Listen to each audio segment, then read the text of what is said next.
Today I have an absolutely wonderful opportunity to introduce Mr. Robert White, who is the Executive Director of Buckles, which has been referred to quite frequently, and I know he'll explain it to you. He's been more than that director. He's been a mentor and a friend.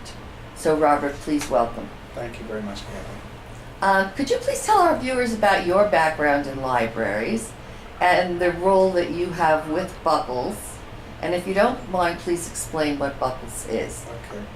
how you became involved with Sea Caucus Library. Okay.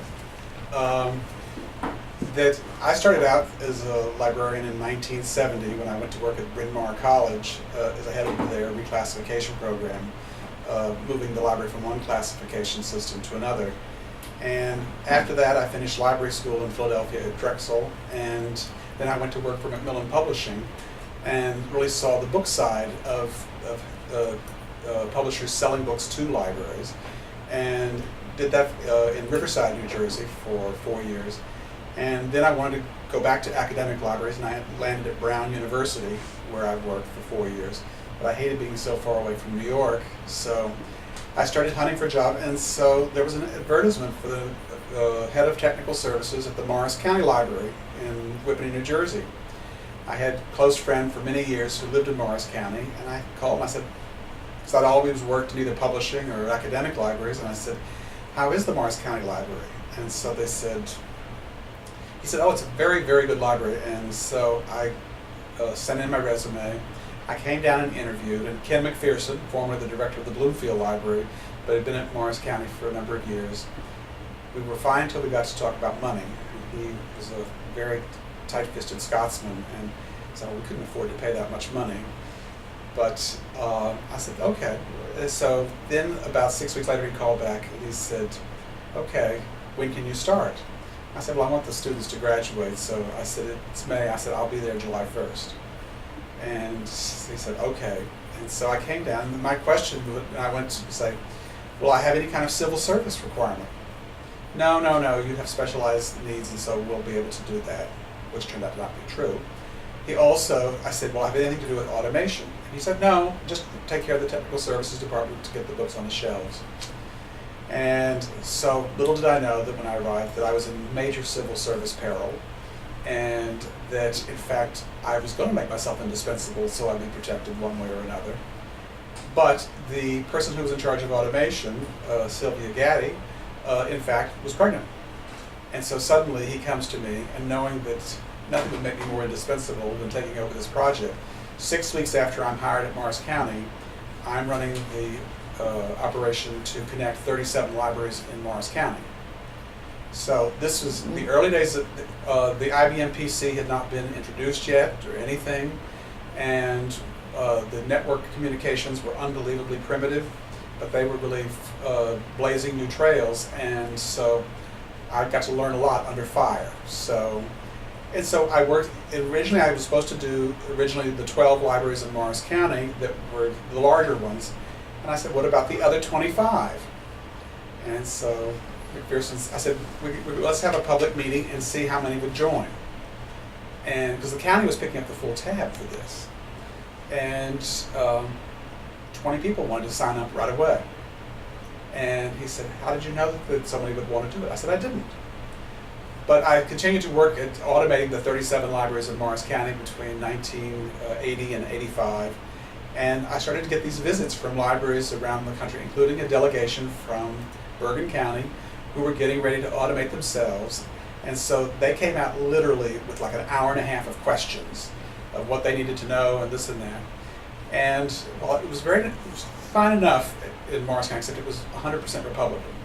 It's always better, I think, there's a little of both, so it keeps everybody honest. But they were doing different things, and I said, 5 years is enough here.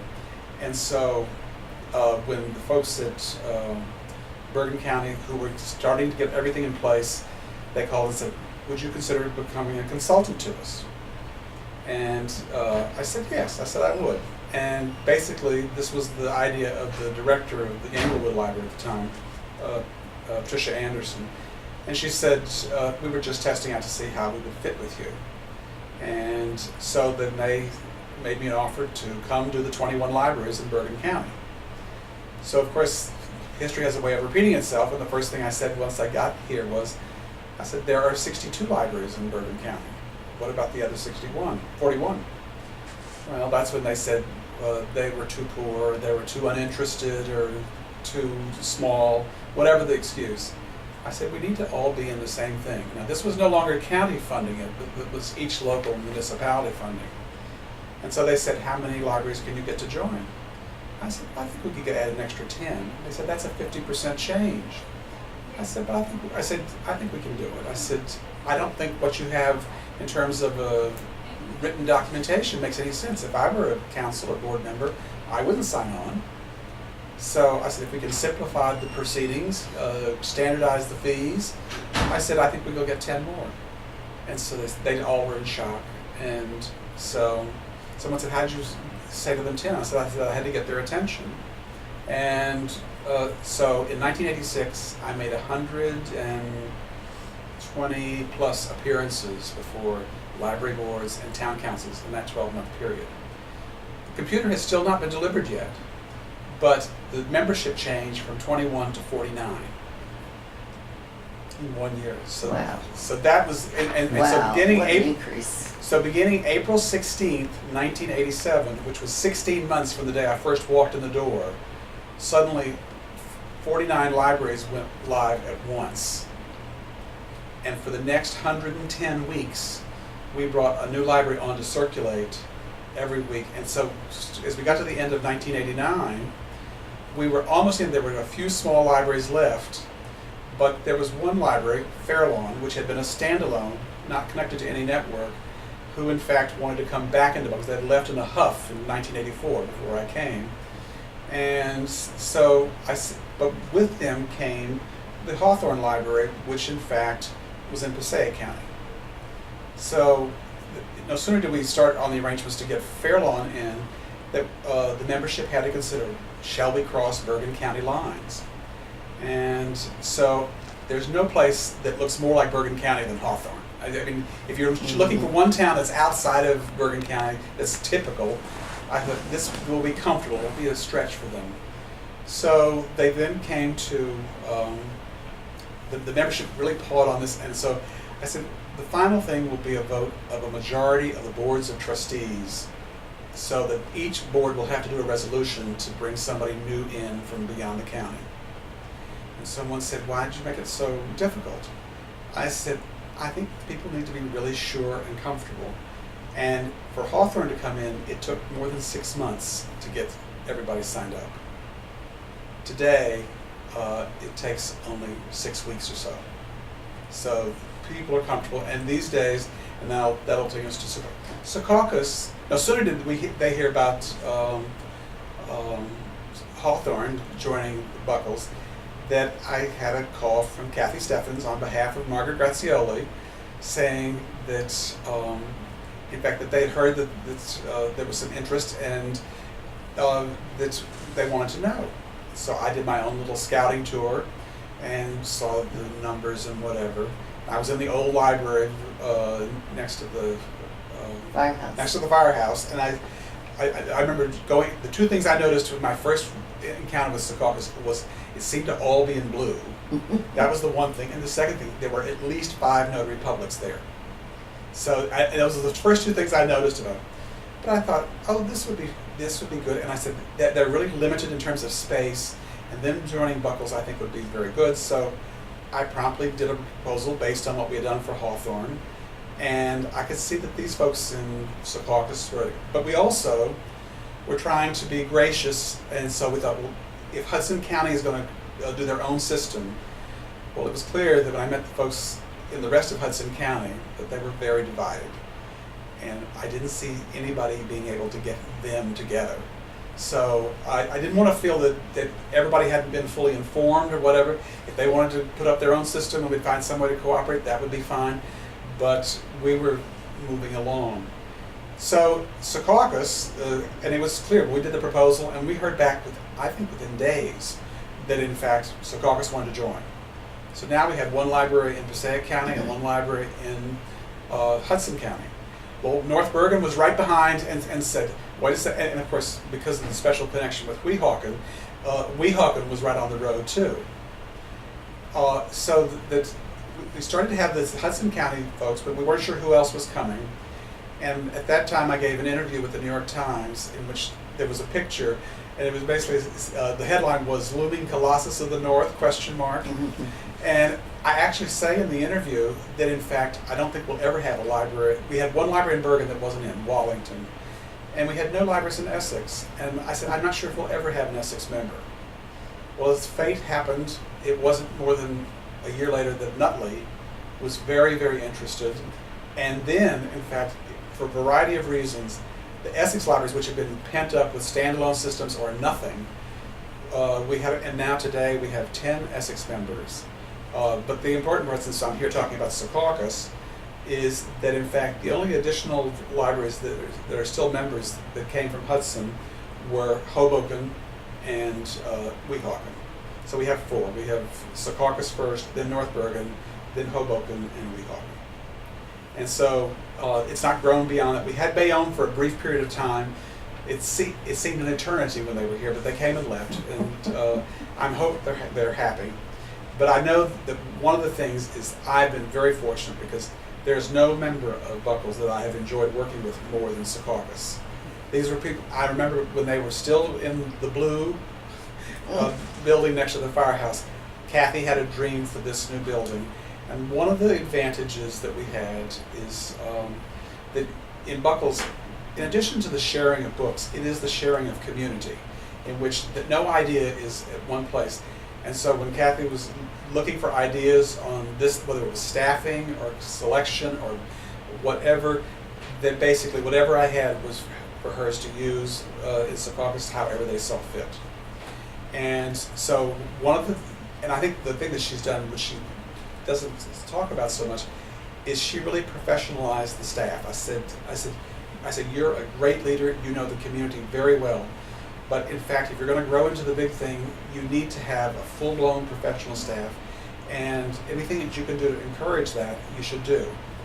And that's how she started with the 2 Jennifers. The 2 Jens, right. And they really are, they've just been fabulous additions to the cadre. Of course, Jen Santos, now Brewer, in fact, is now the director of the Glen Ridge Library.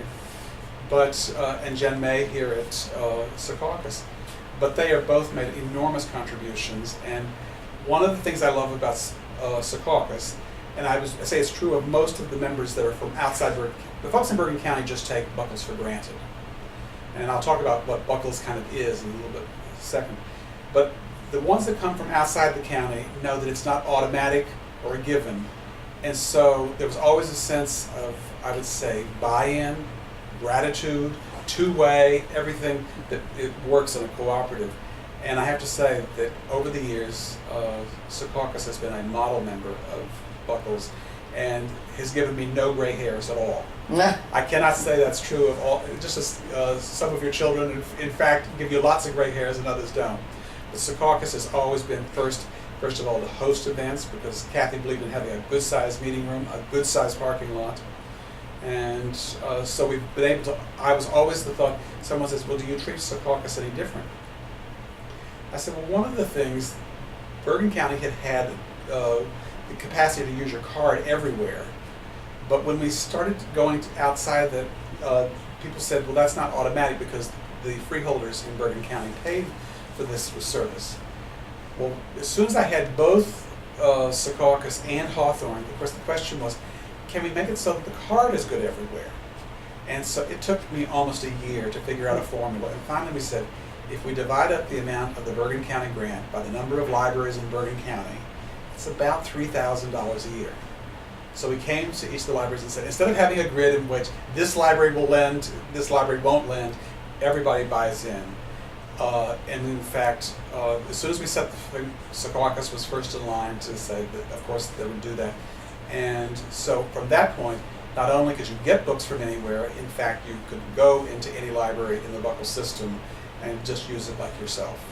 And so for me, Secaucus and the other non-Bergen libraries now account for 20% of our membership. They are 20% of our activity, and I have to say, they are 30% of our affection because they are much easier to deal with. Well, I think because it's not something that was automatic. They had to work for it. Well, it was priceless to us. So for that reason, and when I now look on Buckles, and I've been there almost 29 years, the thing that I noticed, first of all, it is a way of leveraging your finances to do so much more. I mean, I'm sitting here looking at this building, and of course, I remember how much I tried to encourage Kathy. They should fill up all 4 walls here, because when you go looking because you want more room 10 years out, there'll be a million reasons why they can't afford or don't want to do it. Mm-hmm. But you couldn't harm the architect's visions. That they didn't want to. They couldn't spend any more money. But I always say, get as much as you can while you can, in terms of what goes. So, but one of the capacities is that there's an enormous number of resources that we have within Buckles in terms of information, in terms of key people that are always at no charge. You need to come out because you have a new group. For example, a new group of people move in who speak a different language or whatever. And I love the fact that Secaucus was also a major leader in ESL programs. And that was really important for us because about a third of the Buckles members have very significant ESL efforts. So it turned out that there were lots of things that Secaucus was doing that fit just right in, and it was reinforcing both ways, so that there was not duplicate work going on. So that's kind of a real shorthand way of doing it. Yes, well, my question was going to be, what did you expect from Secaucus, and did we live up to our potential? But you pretty much answered that. So I'll move on to another area. You said we didn't give you gray hair. I remember giving you a few when we were coming into this building and wanted everything online and operating the day we opened the door. And even though that was changed several times, I see the gray hairs moving, the ones that I put there, but you were a true friend and a confidant. So how bad was that for Buckles to accommodate us with these difficult construction projects? Well, you had it from everyone. We have done more than 40 construction projects over the last 20 years. And I have to say, even though the actual opening date and everything was a little challenging, we always knew that there was a boss down here in Secaucus. So that made all the difference in the world. And generally speaking, in terms of when somebody said, the contractor will be here on this day to do X, they were. And my secretary is the one who really gets the gray hairs because she would do the scheduling on these things. And at one point, when there was all this state construction bond money going to a lot of libraries, some of these people were just not well planned. Yours was well planned. So, I mean, I'm used to contractors being late. I'm used to contractors not coordinating properly. So that's life. What I can't do is suddenly make somebody being able to take care of your half of the business. And so I've got more fingers on this hand than out of those 40 projects, ones that did not give us tons and tons of grief. There are several that I wanted to go out with dynamite and stuff. Blow up. I want libraries to have nice facilities, but I do want to tell people the building is still the least important thing. And I'll steal a line from Susie Orman. People first. Right. That's the first thing. Money then things. And a building is a thing. If you do not have the good continuing funding for the library, then in fact you can't get good people, and if you don't have good people, you've got nothing. So I love having great facilities, but they come third on the priority list. But no, I would say now, in the retrospect, having completed, although we still have 2 open construction projects right as I speak, I would still say that Secaucus was absolutely still in the top 5 in terms of really making everything happen. It's just that a big building is a big project, and we try to do it with a very small amount of staff, so sometimes it's a little stressful, but you don't remember it later on. Some of these projects I still remember 20 years later, and not well. Ours was like having a baby. You forget the pain a little bit later Absolutely. on, right? Well, that's good. But I remember thinking, I'm going to have this building open, and only that you were by my side and some other good people, the Board of Education that stepped in and helped us get everything ready, that it was a wonderful experience. It was a wonderful town experience, but it was a wonderful library experience with all of you, and knowing all of those directors were there for me when I had a problem, or I needed a survey, or I needed something. That came with the bargain, and that was something that we didn't even realize in the beginning. So Buckles saved our lives many times. Well, I think that one of the things that I love is that it enabled us to play at a different level. When I came to Buckles in 1986, one of the things, I had a specific goal, and I wanted to give at least as good a service as the Cleveland Public Library System did, which was using the same software, had a number of neighboring communities around outside Cleveland who were part of it. Mm-hmm. And so my goal was to have the kind of staff, the kind of program, the kind of constellation of services that in fact said that we're as good as the best there is. And one of the things I feel very comfortable about after this length of time is it's up to each member library to sort of how much they take advantage of it. And I think that you always took advantage of everything that we had to offer, and that made us look good. It made you look good. Yes, it certainly did make us look good. So we appreciate that. You're always way ahead of the rest of us. Your mind works years from now. And what was the primary role in libraries while you were being Robert White, Executive Director of Buckles? And what do you see as the future role for libraries? Well, libraries have changed a lot, and they've changed a couple of big points. I mean, I came in '86. The World Wide Web comes in '96. And we've been going for 10 years and everything. We were checking books in and out. But once the web comes, then this suddenly says we're not dealing with dumb terminals anymore. We're dealing with PCs.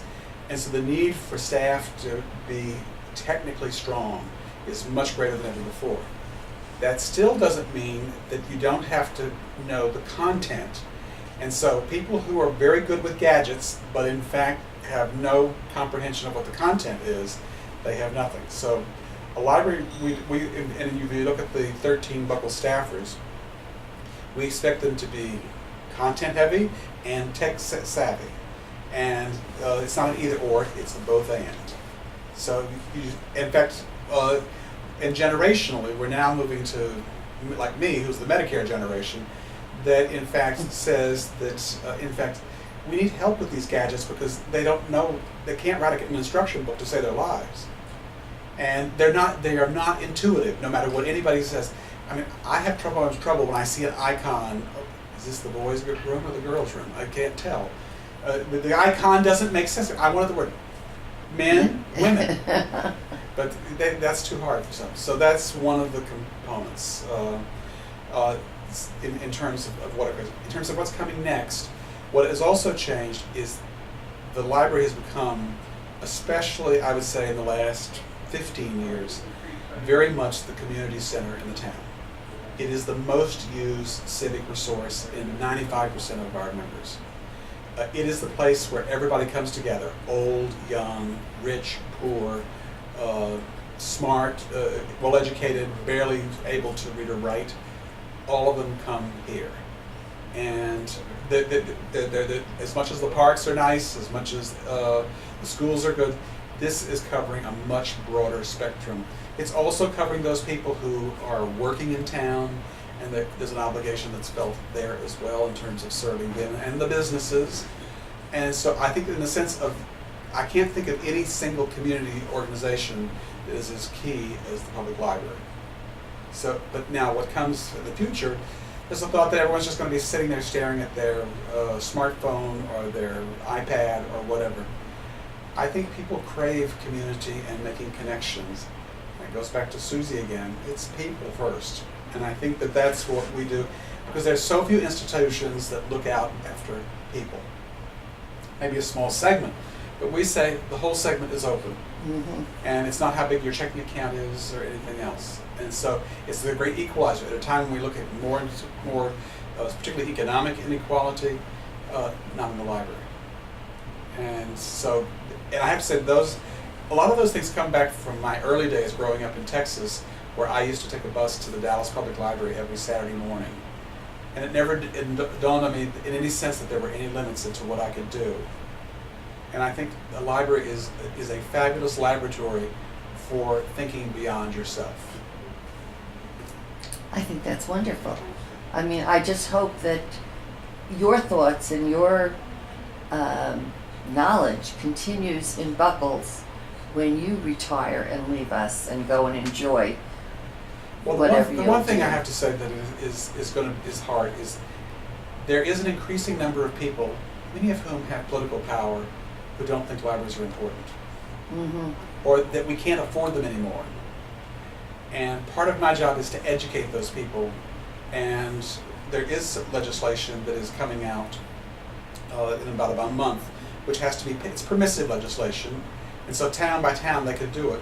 But it allows towns to declare what their minimum funding needs to be. And a vote of the citizens will determine what the minimum funding is supposed to be. Now, I think it's going to be hard to pass this legislation. I think town by town it's going to be hard to pass.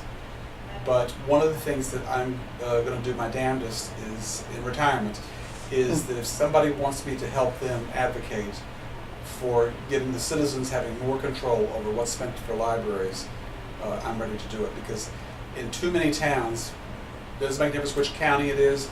In fact, I would say that the situation is worse the richer the town is. That in fact, they have this, the minimum is the maximum. Well, I'm Right. sorry, that's that's not the way you build a building. That's not the way you deliver education. If you're wanting a quality service, that's a stupid way to start. Right.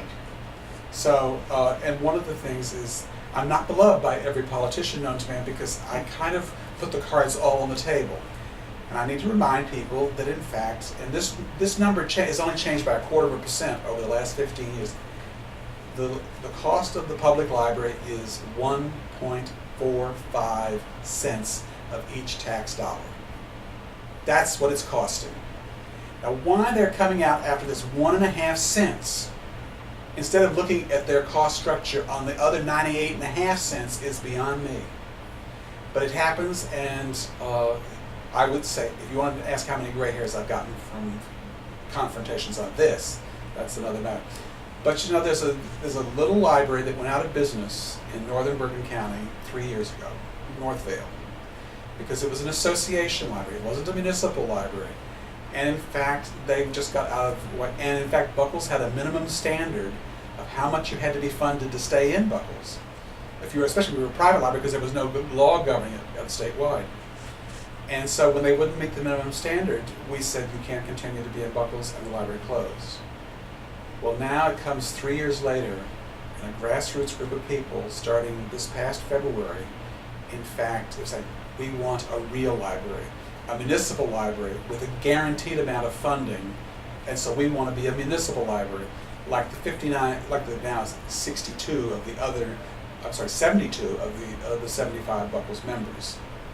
And they have, in a town of 4,400, in fact, gathered the signatures of 2,200 adults, which is... Isn't that wonderful? It still was a challenge to Yes. get it put on the ballot to be voted on, and it's going to be voted on about 10 days after I'm filming this. So we'll find what the postscript is at that point. But one of the things, I got to say that the work, it was less than 10 people who started this thing going. And they, in fact, I'm having to help go door to door, getting people ready to go out and vote. And I think the odds are, I'm going to say 65-35 that in fact it's going to pass. Now this is truly coming back from the dead, but the right way. But so if you ask me what makes me feel good, what do I think about the future? When I think about a place like Northvale, I'll still keep my fingers. Someone says, well, don't you need a certainty? I said, not until I count the votes. Right. You never considered a And I always have this saying about a cooperative. I say the consensus dies every night. It has to be rebuilt every day.